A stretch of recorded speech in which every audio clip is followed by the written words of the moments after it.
আল্লাহ বললেন জাহান্নামীদের জন্য দুইটা খাবার থাকবে, একটার নাম হলো যাক্কুম, আরেকটার নাম হলো দরি। লাইসা লাহুম তাআমুন ইল্লা মিন দরি। দরি ছাড়া কোনো খাবার নাই, যাক্কুম ছাড়া কোনো খাবার নাই।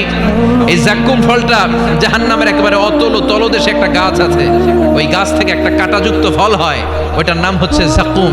তিরমিজির বর্ণনায় বিশ্বনবী বললেন, লাউ আন্না কাতরাতাম মিন যাক্কুম কুতিরাত ফিদ দারিদ দুনিয়া লাফসাদাত মাআইশান নাস।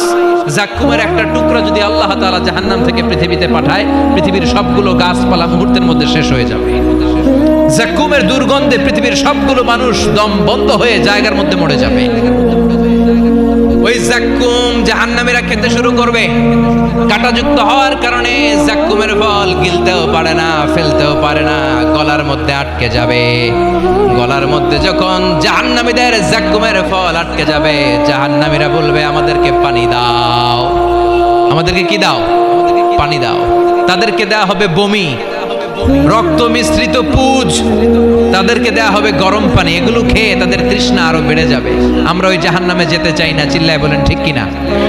এরপর জান্নাতি আর জাহান্নামীদের সামনে মৃত্যুকে আনা হবে একটা ছাগলের আকৃতিতে। ওই ছাগলের গায়ে লেখা থাকবে মিম ওয়াও তা, মানে মাউত।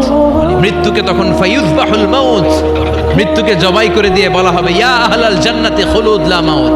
ও জান্নাতীরা, জান্নাতে থাকো, তোমাদের মরণ নাই। ইয়া আহলান নার খুলুদুন ফালা মাউত। ও জাহান্নামের অধিবাসী, তোমরা আজীবনের জন্য জাহান্নামে থাকো, তোমাদেরও মৃত্যু নাই। কয় বছর আপনি জাহান্নামে চলতে পারবেন?